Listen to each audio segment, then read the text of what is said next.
ધોરણ 7 એમાં આજે આપણે જોઈશું ગણિત ચેપ્ટર 14 સમમિતિ. ધોરણ 6માં આપણે સમમિતિનું ચેપ્ટર શીખી ગયા છીએ. એમાં થોડુંક વિસ્તૃત એમાં આજે ચર્ચા કરીશું. સમમિતિમાં આપણને ખબર છે કે આપણે પ્રેક્ટિકલ રીતે વધારે જોઈએ છે તો આપણને ખ્યાલ આવે છે, બરાબર. આપણે એને કાગળની જોડે આપણે જે રીતે કાગળને ચોરસ ત્રિકોણની જે રીતે આપણે આકૃતિ આપીએ છીએ, બરાબર, એમાં આપણે કહીએ છીએ ને 2D વસ્તુઓનું પરિભ્રમણની સમિતિ, બરાબર. એ બધું આપણે આગળના ધોરણમાં શીખી ગયા છીએ.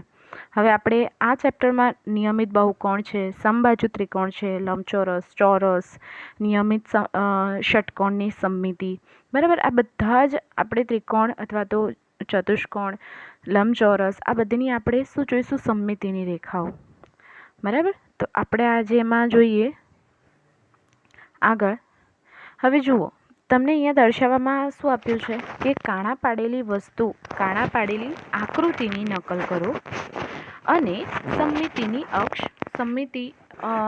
અક્ષ શોધો, બરાબર. હવે જુઓ, અહીંયા તમને દેખાય છે કે કાણા પાડેલા કેટલા છે. દાખલા તરીકે આપણા જોડે એક પેપર છે જેમાં બે બાજુ આવી રીતે કાણા પાડેલા છે. હવે એની સમમિતિનો શું શોધવાનું કીધું છે? અક્ષ શોધવાનું કીધું છે. તો હવે આપણે ધ્યાનથી કાણાનું ધ્યાન રાખતા હવે એને એક રેખા વડે આપણે જેને એક અક્ષ દર્શાવવામાં આવે તો જુઓ, એને આપણે સેન્ટરથી ફોલ્ડ કરીએ અહીંયાથી, તો એનો આપણો એક બે ભાગ આપણને ખબર છે, આપણે એના સરખા બે ભાગ કરીશું. તો સામસામેની દાખલા તરીકે અહીંયા આપણે કોઈ વસ્તુનું પોઈન્ટ કર્યું, બરાબર, કોઈ પણ કલરથી, પેઇન્ટથી, તરત જ એ પેઇન્ટ શું કહે, પહેલાં આપણે એને સામેની સાઈડ ફોલ્ડ કર્યું સરખા ભાગમાં, તો એની જે શું કહેવાય, એનો જે છાપ છે એ પ્રોપર એની સામેની બાજુ એ જ જગ્યાએ આવશે, બરાબર. આપણે એનો અક્ષ મળી જાય છે, બરાબર. અહીંયા આપણને શું કીધું છે? તેની નકલ કરવાની છે, આકૃતિની નકલ કરો અને સમમિતિનો અક્ષ શોધો, બરાબર. માટે આપણો અહીંયા અક્ષ મળી જાય, અહીંયા તમને દેખાય છે આવી રીતે. એવી રીતે બીમાં તમને આવી રીતે પોઈન્ટ આવે તો આપણે આને કઈ રીતે ફોલ્ડ કરીશું તો આપણને એનો અક્ષ મળશે? તો કે આપણે એને આવી રીતે આ આકારમાં ફોલ્ડ કરીશું તો આપણને એનો સમમિતિનો શું મળી જાય છે? અક્ષ મળી જાય છે. એવી રીતે ત્રીજી આકૃતિમાં હવે આપણને થોડુંક સિમ્પલ લાગશે, બરાબર. તો એને અહીંયાથી જુઓ, આ રહ્યો એનો જવાબ. એને આપણે આવી રીતે જો ફોલ્ડ આ તો આપણે પ્રેક્ટિકલી રીતે આપણે કરીએ તો જો કાગળના આવી રીતે આપણે કાણા પાડ્યા હોય અથવા તો એમાં કોઈ કલર કર્યો હોય, બરાબર, અને એની છાપ સામેની સાઈડ જોઈએ તો આપણને આવી જ દેખાશે, બરાબર. જુઓ, આ એનો આપણે અક્ષ મળી જાય છે. હવે એવી રીતે આ ડીમાં પણ એવી જ રીતે આ બંનેનું જુઓ અને આ બંને વચ્ચેનું અંતર અલગ અલગ છે. તો સેમ આપણે એને જ્યારે ફોલ્ડ કરીશું તો આપણને એનો સમમિતિનો અક્ષ પણ એવી રીતે જ મળશે ને. જુઓ, એને ફોલ્ડ કરીશું, દાખલા તરીકે કોઈ કાગળ હોય, હવે આપણે એના આવી રીતે આ સાઈડ એક જ સાઈડના ભાગમાં આપણે આવી રીતે બે ટપકા કર્યા છે, એક નજીકના ભાગમાં અને એક દૂરના ભાગમાં. પછી એને ફોલ્ડ કરીશું તો એને આપણને જે આકૃતિની આપણી જે છાપ છે એ બી કેવી મળશે? આવી રીતે સેમ જ મળશે. માટે આપણો આકૃતિની સમમિતિનો અક્ષ મળી ગયો. એવી રીતે અહીંયા, બરાબર. જુઓ, હવે અહીંયા જુઓ, આપણે આને કઈ રીતે કરી શકીએ? જુઓ, તો આપણે આને આવી રીતે પણ કરી શકીએ છીએ સેન્ટરથી, બરાબર. પછી એને આપણે આ સાઈડથી પણ પોર્શનથી એનો અક્ષ મળી શકે છે. અને બીજું છે એક આ રીતે, બરાબર. ટોટલ કેટલા મળે છે આપણને? 6, બરાબર. ટોટલ કેટલા મળે છે? 6. એવી જ રીતે આગળના ભાગમાં હવે જુઓ, અહીંયા આપણને અહીંયા આવી રીતે આપી છે, બરાબર. આવી રીતે કાણા પાડેલા છે, અહીંયા 1, 2 અને 3, બરાબર. આવી રીતે કાણા પાડેલા છે. હવે આપણે આનો શોધવો હોય તો કઈ રીતે? ખાલી સેન્ટરના પોર્શનમાંથી જો આપણે એને ફોલ્ડ કરીએ તો એની આપણને નકલ દેખાઈ શકે. એટલે મીન્સ એને આપણે એક જ પોર્શનમાં આપણે એને ફેરવીએ, બરાબર. એક જ પોર્શનમાં આમ ફેરવીએ, વાળીએ સેન્ટરથી જ, તો જ આપણને એનો અક્ષ મળી શકશે. પડી ખબર? એવી ઘણી આવી આકૃતિઓ આપણને આના જેવી આગળ આવશે જે આપણને કન્ફ્યુઝ કરી શકે કે આપણે કઈ રીતે એનો અક્ષ લેવો, શોધવો. તો આવી રીતે અહીંયા સેન્ટરમાંથી જો એને ફોલ્ડ કરીએ, આ જે આપણને કાણા પાડેલી આકૃતિઓ આપે છે અને સેન્ટરમાંથી આવી રીતે ફોલ્ડ કરીએ તો એની નકલ આપણને મળી જશે. હવે અહીંયા એવી રીતે ત્રિકોણમાં, બરાબર, તો એનો અક્ષ આ રીતે અને આ આકૃતિમાં આ રીતે. આગળ હવે અહીંયા પણ સેમ એવું જ કરવાનું છે, બરાબર. જે લાસ્ટ દાખલાઓમાં કર્યું છે એ જ રીતે સેમ અહીંયા પણ છે. ઓકે, કે જેને આપણે કઈ રીતે અક્ષ મેળવી શકીશું, આમાં તમને બતાવ્યું છે એ પ્રમાણે. આમાં આવી રીતે પણ મેળવી શકાય છે અને આવી રીતે બે. બરાબર. હવે જુઓ, આમાં બે રીતે છે. કઈ રીતે? એક આમ પણ બની શકે છે અને એક આમ પણ. આમાં ચાર સાઈડ કાણા પાડેલા છે. બરાબર, ચાર સાઈડ કાણા પાડેલા છે. માટે આપણે આને અહીંયાથી પણ ફોલ્ડ કરીને જોઈ શકીએ છીએ અને અહીંયાથી પણ ફોલ્ડ કરીને આપણે એને ચાર સાઈડથી ફોલ્ડ કરવાની જરૂર પડશે. ઓકે, ચલો. હવે અહીંયા આપણને ત્રણ કાણા આપેલા છે, 1 2 3. બરાબર. તો હવે આ આકૃતિમાં કઈ રીતે થશે આપણો અક્ષ? આ રીતે. ક્લિયર? આપણને ગમે તે રીતે આપેલો હોય, બસ આપણને એટલું ખબર પડવું જોઈએ કે સામેની સાઈડ જે કાણા છે એ સેમ આવવા જોઈએ. બરાબર, આગળ પાછળ ના આવવા જોઈએ આપણા કાણા, સામેની સાઈડ સેમ આવવા જોઈએ. ઓકે, ચલો. હવે આગળની આકૃતિમાં આપણને કઈ રીતે આપ્યું છે કે નીચે આપેલી સમમિતિની રેખા દ્વારા બાકીના કાણા શોધો. જો આગળના દાખલામાં તો આપણને પહેલેથી આપી જ દીધેલા હતા, જ્યારે અહીંયા આપણે બીજા કાણા શોધવાના છે. તો મેં તમને કીધું હતું કે આગળ આપણે ફોલ્ડ કરીએ એક આગળના દાખલા તરીકે તો આપણને એની અક્ષ મળી શકે છે. બરાબર. તો આપણને એના સેમ આપણે એ આગળમાં શું હતું કે આપણે એને કઈ રીતે ફોલ્ડ કરીએ તો આપણને સેમ ટુ સેમ આપણા સામેના કાણા પરફેક્ટ રીતે મળે. તો આપણે આજે આપણી જે તૂટક રેખા છે, આપણી ફોલ્ડિંગ છે, કે આપણે આવી રીતે એને વાળી શકીએ. તો હા, એને આપણે વાળીશું તો બી એના કાણા એની સામે જ આવશે, એનું માપ છે. એવી રીતે અહીંયા આપેલી સમમિતિની રેખા દ્વારા બાકીના કાણા શોધવાના છે. તો જુઓ, આમાં આપણને ખાલી આપેલ છે અહીંયા એક કાણું. તો આપણે સામેની બીજા કાણા કઈ રીતે શોધીશું? તો એને અહીંયા સેન્ટરમાંથી અહીંયા આપણને આકૃતિમાં આપી જ દીધેલું છે. બરાબર. એ રીતે આપણે એને ફોલ્ડ કરીએ તો આપણને અહીંયા જુઓ જવાબમાં અહીંયા છે. બરાબર. આ બાકીના કાણા મળશે. અહીંયા છે તો એને અહીંયાથી ફોલ્ડ કરવાનો છે તો આપણને કાણું સેમ એની સામેની સાઈડ મળશે. બરાબર. આ કાગળમાં જો અહીંયા કાણું પાડેલું છે ને અહીંયા આપણે સેન્ટરથી એને ફોલ્ડ કરવાનો છે તો આપણને અહીંયા એનું જવાબ જુઓ સામેની સાઈડ કાણું મળશે. એવી રીતે આ વર્તુળમાં આ સાઈડ કાણું પાડેલું હોય, જો એને વચ્ચેથી આપણે એવી રીતે ફોલ્ડ કરીએ તો આપણને સામેની સાઈડ કાણા મળે. બરાબર. હવે અહીંયા જુઓ, આપણી જોડે બે કાણા છે. બરાબર. પણ જો આપણે એને અહીંયાથી ફોલ્ડ કરીએ તો આપણને એક અહીંયા અને એક અહીંયા કાણું મળશે. પડી ખબર? એકદમ સિમ્પલ છે. ખાલી આપણે એને જોવાનું છે, આપણે એને કયા એંગલથી ફોલ્ડ કરવાનું છે તો એનો પરફેક્ટ આપણે એની શું કહેવાય રેખા મળશે, અક્ષ મળશે. બરાબર. અને આવી રીતે બીજા કાણા પણ શોધવાનું કે તો આપણને આવડી જાય. ઓકે, અહીંયા શું આપ્યું છે? નીચેની આકૃતિઓમાં અરીસાની રેખા એટલે કે સમમિતિની રેખા, અરીસાની રેખા એટલે સમમિતિની રેખા તૂટક રેખા વડે દર્શાવવામાં આવી છે. તૂટક રેખા પર પ્રતિબિંબ વડે દરેક આકૃતિને પૂર્ણ કરો. તમે તૂટક રેખા સામે અરીસો મૂકીને અરીસામાં છબી જોઈ શકો છો. શું તમે પૂર્ણ કરેલી આકૃતિ આપણે એનું નામ આપીને આકાર આપણને એ લોકોને પૂછ્યું છે કે એનો આકાર કયો છે. ઓકે, ચલો જુઓ. હવે જે આપણને અહીંયા આ છે આપણી બધી આકૃતિઓ જે તૂટક રેખામાં આપણને એક સાઈડની આપેલી છે. બરાબર. આપણે ભાત ચિત્ર અને કહી શકીએ છીએ. આપણે ચિત્ર, તમે જે સબ્જેક્ટ ભણો છો ચિત્રના સબ્જેક્ટમાં, તો મેમ યા તો સર તમને આવી રીતે કરીને બતાવે છે કે તમે એક સાઈડનું કરો ને બીજી સાઈડનું બી તમારે હુબહુ કરવું હોય એ તમને વધારે ખબર હશે. બરાબર. કે કઈ રીતે તમે એ ટ્રીકથી તમે એ ભાત ચિત્ર દોરી શકો છો. હવે જુઓ, આમાં શું કહેવા માંગે છે કે જ્યાં તૂટક રેખા છે ને તમારે ત્યાં અરીસો રાખવાનો છે. અરીસો રાખતા તમને આ જે ચિત્ર છે એ અરીસામાં કેવું દેખાય છે, એ અરીસામાં દેખાઈને પૂર્ણ થયેલું આકૃતિ, એ આકૃતિ કઈ છે એ તમારે જોવાની છે. તો અહીંયા સિમ્પલ, અહીંયા આપણે અરીસો રાખીએ તો એ આકૃતિ કઈ દેખાશે? ચોરસ. એવી રીતે અહીંયા જો હું એ અરીસો રાખું તો એ આકૃતિ મને કઈ દેખાશે? ત્રિકોણ. અહીંયા હું જો અરીસો રાખું તૂટક રેખાની, આ જે રેખા છે તૂટક રેખા છે ત્યાં હું જો અરીસો રાખું તો આ મને કઈ બાજુ દેખાશે? સમબાજુ ચતુષ્કોણ. બરાબર. એવી રીતે જો હું અહીંયા રાખું વર્તુળમાં, બરાબર, અહીંયા તૂટક રેખામાં રાખો અહીંયા અરીસો તો અહીંયા આપણને આકૃતિ બનતા આપણા જોડે શું મળશે? વર્તુળ. એવી જ રીતે જો હું અહીંયા અરીસો રાખીશ તો આપણને આકૃતિ મળશે પંચકોણ અને લાસ્ટમાં કઈ આકૃતિ મળશે? અષ્ટકોણ. બરાબર. આ બધી અલગ અલગ આકૃતિઓ છે જે આપણને અરીસો રાખતા મળી છે. બરાબર. આ એક પ્રેક્ટિકલી જ છે અને એકદમ સિમ્પલ છે, કારણ કે મોસ્ટ ઓફલી તમે આ ડ્રોઈંગ કરી ચૂક્યા છો અથવા તો તમે કોઈ એવો ડિઝાઇન બનાવો છો તો તમે ડિઝાઇન દ્વારા પણ આવું કરી ચૂક્યા છો. ઓકે, ચલો આગળ. હવે અહીંયા એવું આપેલું છે કે નીચેની આકૃતિઓમાં જો ઘણી રૈખિક સમમિતિ હોય તો તે આપણને ઓળખી કાઢવાની છે. રૈખિક સમમિતિ આપણે આગળ જોઈ ગયા છીએ, બરાબર. હવે હું તમને કહી દઉં કે રૈખિક સમમિતિ એટલે ફરીથી એકવાર જો એની આપણે ડેફિનેશન પૂછાય તો યાદ રાખજો કે જો કોઈક રેખા દ્વારા આકૃતિ બે ભાગમાં એવી રીતે વહેંચાતી હોય, બરાબર.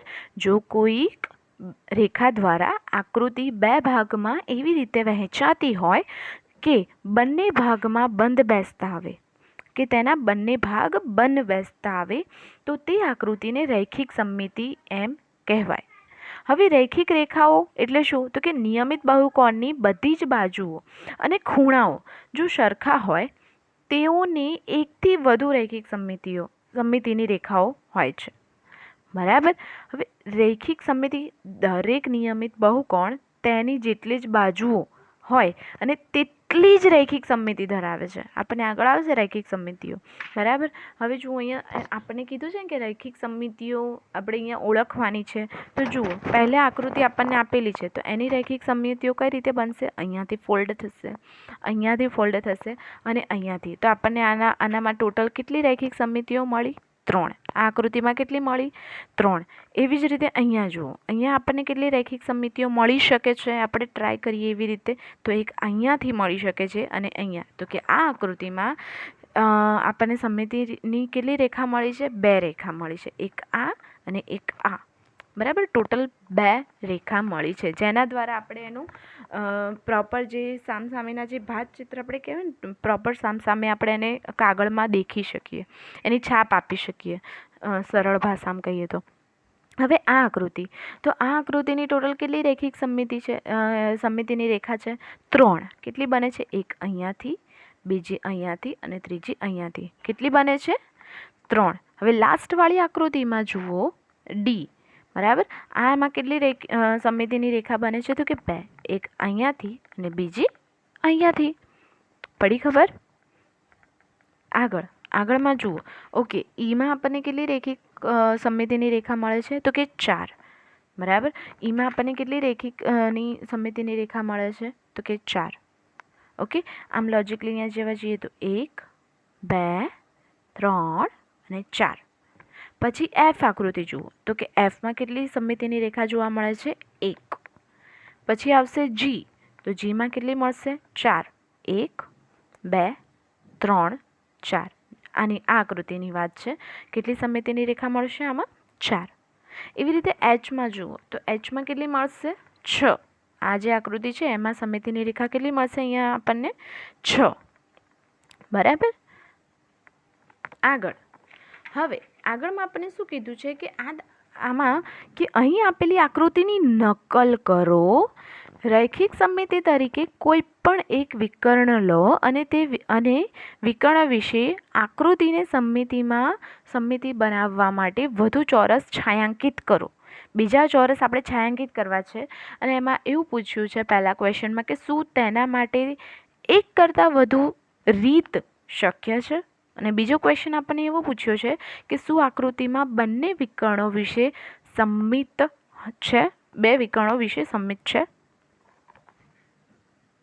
તો જુઓ, અહીંયા આપણને આપ્યું છે કે આકૃતિ એસી, બરાબર, વિકર્ણ દોરીએ તો એસી વિકર્ણ એ સમમિતિની રેખા છે, બરાબર. એસી વિકર્ણ એ સમમિતિની રેખા છે. આકૃતિમાં આપણને જે છાંયાંકિત ચોરસોને ધ્યાનમાં લેતા આકૃતિ એસી વિકર્ણ પ્રત્યે સમમિત છે, બરાબર, એસી. હવે જુઓ, વળી બીજા ચોરસ દોરતા છતાં પણ આકૃતિ સમમિત જ રહે છે. જુઓ, દાખલા તરીકે અહીંયા આવી રીતે તમને આપી છે સમમિતિની રેખા, બરાબર. હવે આ આકૃતિમાં જુઓ, બીજા ક્વેશ્ચન શું પૂછ્યું છે કે શું આકૃતિ બંને વિકર્ણો વિશે સમમિત હશે? તો કે જુઓ, આ આકૃતિમાં બી અને ડી, બરાબર, ઈ અને એફ અને જી અને એચ, બરાબર, જી અને એચ. ડોટેડ રેખાઓ વચ્ચે આપણે પણ રેખાઓ વડે પણ સમમિત છે, એટલે કે આકૃતિ એક કરતાં વધારે રીતે સમમિત છે. જુઓ, 1, 2, આપણે જે ડોટેડ હતી 1, 2, 3 અને 4, બરાબર.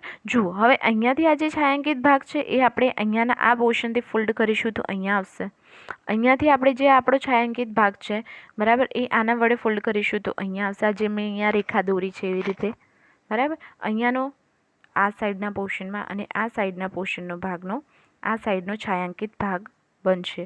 બરાબર. ખાલી આપણને એટલું પૂછ્યું છે કે શું એક કરતાં વધુ શક્ય છે તો કે હા શક્ય બની રહી છે, એક કરતાં વધુ સમમિત છે. બરાબર. અને બીજું શું કીધું છે કે વળી બીજા ચોરસ દોરવા છતાં પણ જો આકૃતિ સમમિત રહે છે તો કે હા આ જે બીજા આપણે ચોરસ દોરીશું અહીંયા તો પણ તે સમમિત રહે છે. આગળ ઓકે. અહીંયા શું આપ્યું છે કે આપેલ આકૃતિની નકલ કરો. દરેક આકારને દર્શાવેલી તૂટક રેખાની આસપાસ સમમિત બને સમમિત બને તે રીતે પૂર્ણ કરો. આકૃતિને પૂર્ણ કરવાની છે. તૂટક રેખા આપણને ક્વેશ્ચનમાં ઓલરેડી અહીંયા આપણને આપી જ દીધી છે. તો અહીંયાથી જો આપણે તૂટક રેખાને અહીંયા જો ફોલ્ડ કરીએ, ખાલી તમને કહું છું તો એની આકૃતિ કઈ રીતે બનશે? સેમ આવી રીતે. બરાબર. અહીંયાથી આમ ફોલ્ડ થશે અને અહીંયાથી આમ અને ધેટ આમ. જુઓ અહીંયા તમને બતાવવામાં આવ્યું છે ને એવી જ રીતે. એવી બીજી આકૃતિ પણ છે. જુઓ અહીંયાથી એમાં જો આ ડાર્ક લાઈન દેખાય છે ને અહીંયાથી જો આ ડાર્ક લાઈન છે ને આ એક ભાગની આકૃતિ છે પણ તમને અહીંયા બે સમમિતિની રેખા વડે કરવામાં આવ્યું છે તો આ પૂરી આકૃતિ જુઓ આ રીતે બનશે. બરાબર. પૂરી આકૃતિ આપણને તૂટક રેખાની આસપાસ આપણને સમમિત બનાવવાનું કીધું છે પણ પૂર્ણ થયા પછી આવી રીતે આકૃતિ દેખાશે. એની નકલ કરીશું ત્યારે. પછી આ આકૃતિમાં જુઓ આવી રીતે થાય છે તો એને પૂર્ણ કરીશું. તૂટક રેખાઓની જે આ સમમિત છે બરાબર એને આવી રીતે પૂર્ણ કરીશું તો આકૃતિ લાસ્ટમાં આપણને કઈ રીતે દેખાશે? આ રીતે. ઓકે. ચલો અહીંયા આપણી આ છે તૂટક રેખા અને આપણે એને ફરીથી આમ ફોલ્ડ કરીએ બરાબર. અથવા તો તૂટક રેખામાં અહીંયાથી આમ છે તો અહીંયાથી આમ પછી કઈ રીતે બને છે? આમ અને પછી જુઓ અહીંયાથી આમ. બરાબર. ઓકે. તો આ તમને પૂર્ણ થયા પછી આકૃતિ આવી રીતે બનશે.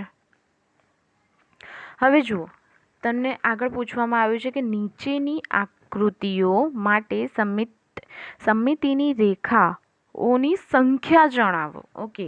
નીચેની આકૃતિઓ માટે સમમિતિની રેખા તો કે સમબાજુ ત્રિકોણની કેટલી બનશે તો કે 3 સમમિતિની રેખા હોય. સમદ્વિબાજુ ત્રિકોણની કેટલી સમમિતિની રેખા બનશે તો કે 1 રેખા બનશે. વિષમ બાજુ ત્રિકોણની કેટલી સમમિતિની રેખા બનશે તો કે 0 સમમિતિની રેખા. ચોરસને કેટલી બનશે તો કે 4 સમમિતિની રેખા બનશે. લંબચોરસને કેટલી બનશે? 2 સમમિતિની રેખા બનશે. આ બધા જે હું બોલી રહી છું એવા ઘણા ત્રિકોણ છે, સમબાજુ સમદ્વિબાજુ છે, ચોરસ છે. બરાબર. અહીં ચોરસ તો આગળ આવી પણ ગયું છે બરાબર. એ બધા આવી ગયા છે અને એવું હોય તો આપણે તમે એકવાર ડ્રો કરીને બી જોઈ શકો છો તો આપણને પરફેક્ટ મળી જશે. જો તમને યાદ ના રહે તો તમે પ્રેક્ટિકલી ચોરસ બનાવીને પણ તમે કાણા પાડીને પણ ટ્રાય કરી શકો જે આપણે ફર્સ્ટ અને સેકન્ડ દાખલામાં કર્યું હતું ને એ રીતે. ઓકે. ચલો લંબચોરસને કેટલી છે તો કે 2 સમમિતિની રેખા છે. સમબાજુ ચતુષ્કોણને 2 સમમિતિની રેખા હોય છે. સમાંતર બાજુ ચતુષ્કોણને 0 સમમિતિની રેખા હોય છે. ચતુષ્કોણને 0 સમમિતિની રેખા હોય છે. નિયમિત ષટકોણને 6 સમમિતિની રેખા હોય છે અને વર્તુળને અસંખ્ય સમમિતિની રેખા આપણને જોવા મળે છે. ઓકે. આગળના દાખલામાં એવું કીધું છે કે અંગ્રેજી મૂળાક્ષરના કયા અક્ષર પરાવર્તિત સમમિતિ ધરાવે છે? એટલે કે અરીસામાં મળતા પ્રતિબિંબ એ પ્રતિબિંબ સંબંધિત સમમિતિ છે. ઓકે. આપણને એવું બતાવવામાં આવ્યું છે. તો ચલો પહેલાં એવું લખ્યું છે ઊભા અરીસા વડે. પહેલો ક્વેશ્ચન છે આપણો કે ઊભા અરીસા વડે. તો જુઓ ઊભા અરીસા વડે નીચેના અંગ્રેજી અક્ષરોમાં ઊભી પરાવર્તિત સમમિતિ થશે. તમે અરીસા વડે તો આપણે ઘરે તમારી રીતે તમે પ્રેક્ટિકલી પણ કરી શકો છો. એ ઊભી સમમિતિ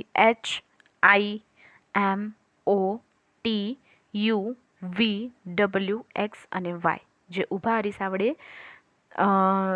શું કહેવામાં આવ્યું છે? પરાવર્તિત સમમિતિ ધરાવશે. બરાબર.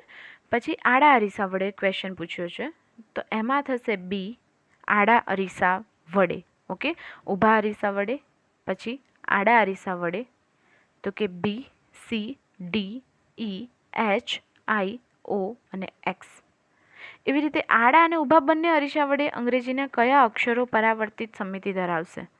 બરાબર, એટલે કે અરીસામાં મળતા પ્રતિબિંબને આપણે સંબંધિત અહીંયા સમિતિ ધ્યાનમાં રાખીને કરવાનું છે. તો એમાં આવશે આડા અને ઊભા બંનેમાં તો કે H, I, O અને X. એ તમારે એકવાર જોઈને શું કહેવાય અરીસામાં જોઈને ધ્યાન રાખવાનું.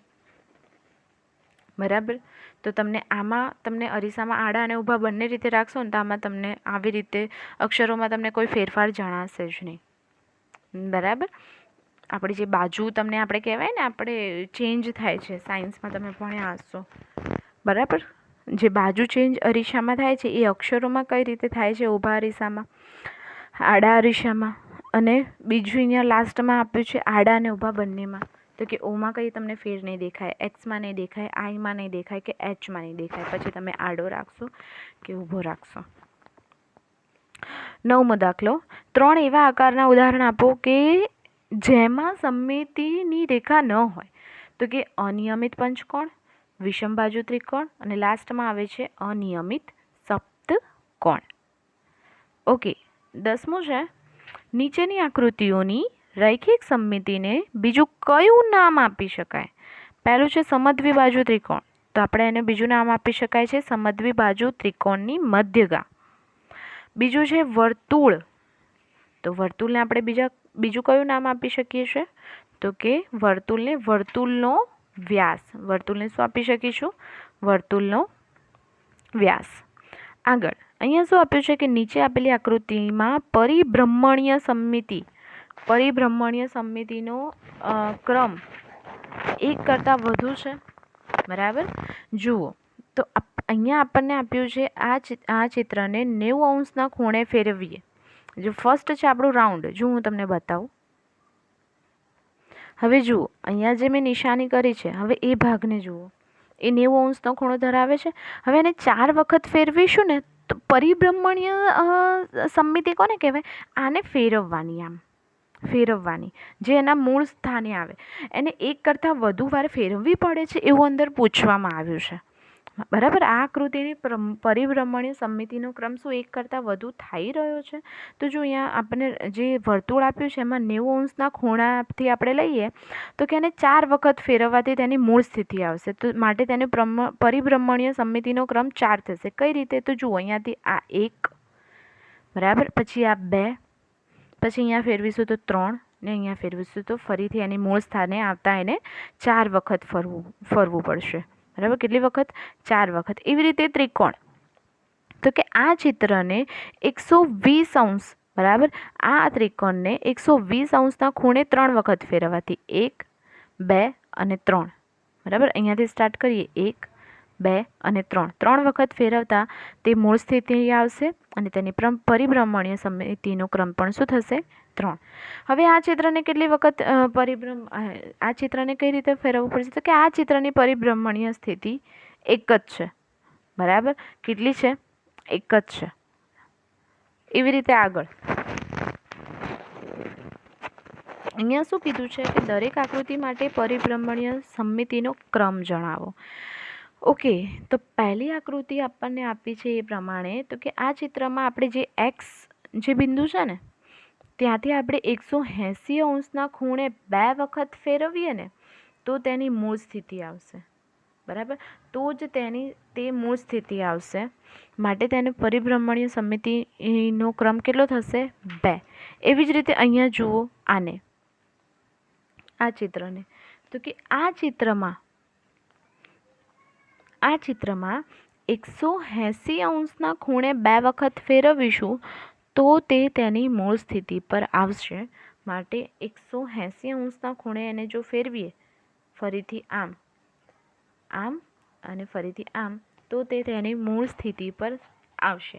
બરાબર, આપણે આને છે ને કોઈ પણ એક વસ્તુ વડે બનાવીને ઘરની કોઈ વસ્તુ હોય, પેન્સિલ છે અથવા તો તમે તમારી માચીસની સલકડીઓ છે, તમે એના દ્વારા આ બધી આકૃતિઓ બનાવીને એકવાર ટ્રાય કરો અને ફેરવીને તમે પ્રેક્ટિકલી કરો તો તમને સારી રીતે કદાચ ખ્યાલ આવી શકે કે તો તમે આવી રીતે ફેરવીને કરી શકો છો. તો કે 180 અંશના ખૂણે આપણે એને 2 વખત ફેરવીશું ને તો તે તેની મૂળ સ્થિતિ આવશે, જેવી રીતે આગળના જે આકૃતિઓમાં જોયું એ પ્રમાણે. માટે તેની પરિભ્રમણીય સ્થિતિ કેટલી થશે? 2 થશે. ઓકે, હવે જીમાં જુઓ તો જીમાં આપણે આ જે જીની આકૃતિ છે, જે એક્સ બિંદુએથી 60 ખૂણે, કેટલા અંશના ખૂણે? 60 ખૂણે કેટલી વખત ફેરવીશું? 6 વખત. 6 વખત ફેરવીએ ને તો જ તે તેની મૂળ સ્થિતિ આવશે. માટે તે તેની પરિભ્રમણીય સમમિતિનો ક્રમ કેટલો થયો? 6 થયો. કેટલો થયો? 6 થયો. એવી રીતે એચમાં જે એક્સની જે બિંદુ છે ત્યાંથી આપણે એને 120 અંશના ખૂણે 3 વખત ફેરવીશું. કેટલી વખત ફેરવીશું? 3 વખત ફેરવીશું ને તો તેની તે મૂળ સ્થિતિએ આવશે. તો તેની પરિભ્રમણીય સમમિતિનો ક્રમ થયો 3. કેટલી વાર થયો? 1, 2, 3. તો 120 અંશના ખૂણે 3 વખત ફેરવીએ તો તેની મૂળ સ્થિતિ આવે. માટે તેનો પરિભ્રમણીય સમમિતિનો ક્રમ થયો 3.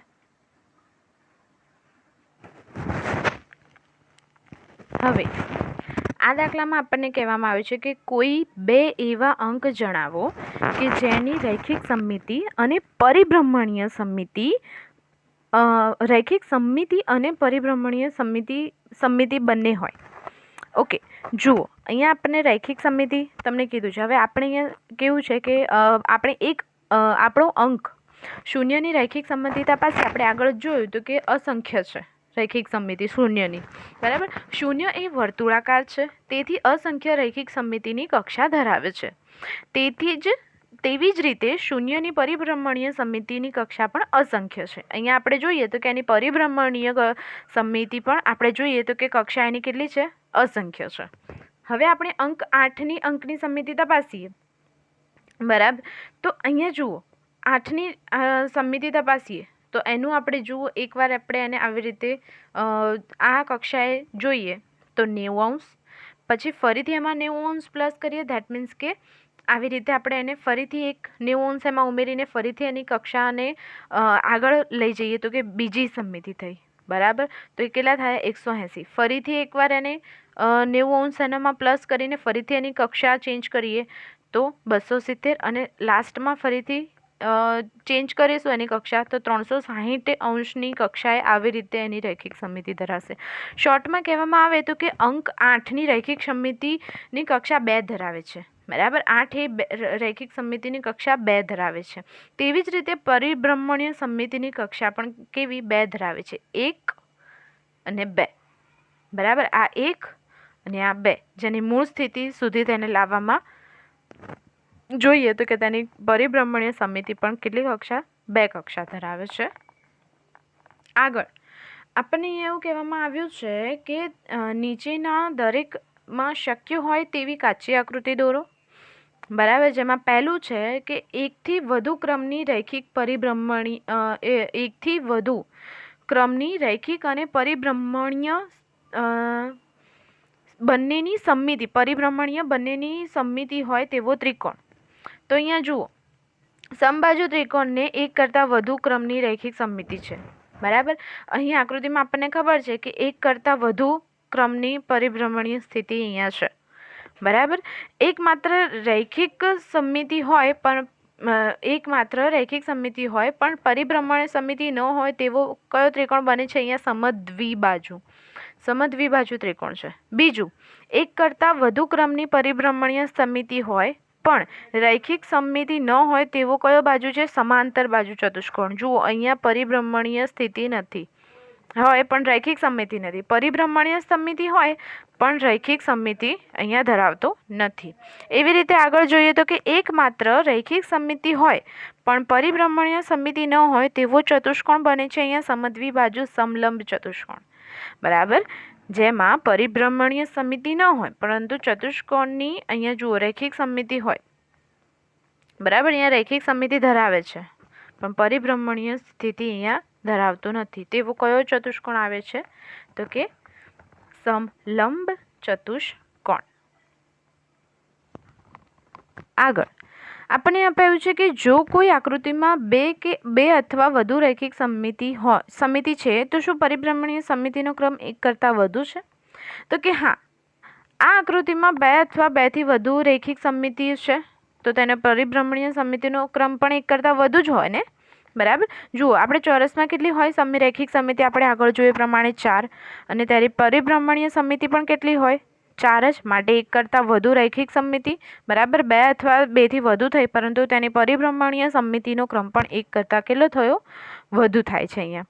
હવે જુઓ અહીંયા આપ્યું છે કે ખાલી જગ્યા પૂરવાની છે, જેમાં આકાર આપ્યું છે પરિભ્રમણીય કેન્દ્ર, પરિભ્રમણીય કેન્દ્રનો પરિભ્રમણનો ક્રમ આપ્યો છે કે કેટલી વખત તેનો ક્રમ, અને પરિભ્રમણીય કોણ, કેટલા કોણે આપણે એને ફેરવીએ, બરાબર, કેટલા અંશે તેને ફેરવીએ, તો કે ચોરસ.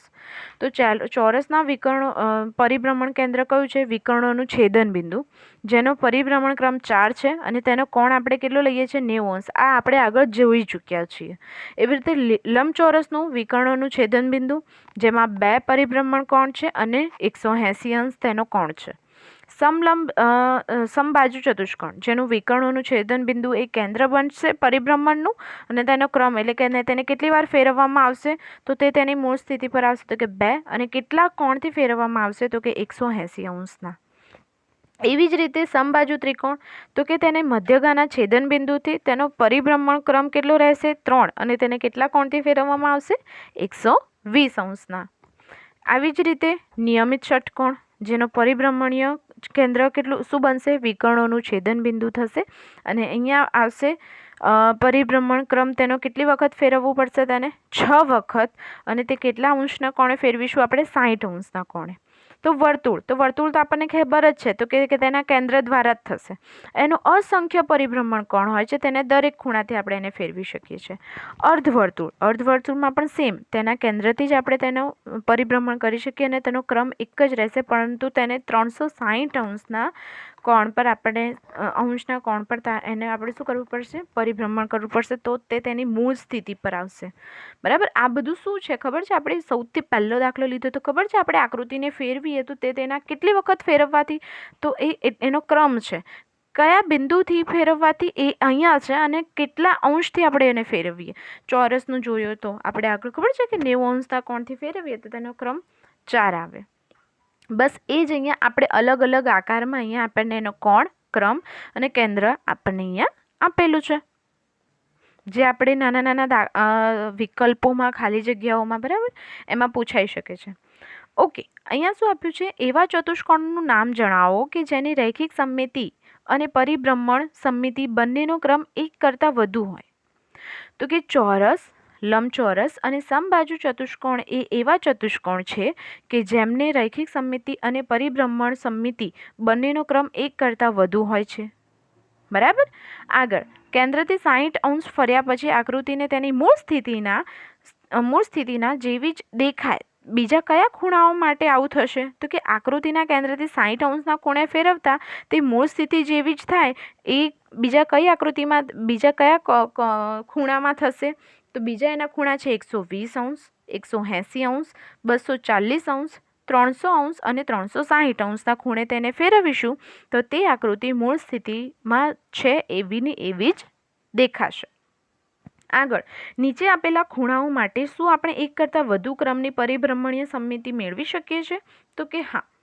તો અહીંયા જુઓ કઈ રીતે, તો કે પહેલાં આપણે આખો એક આંટો ફરે એટલે 360 અંશ થયો ને, બરાબર.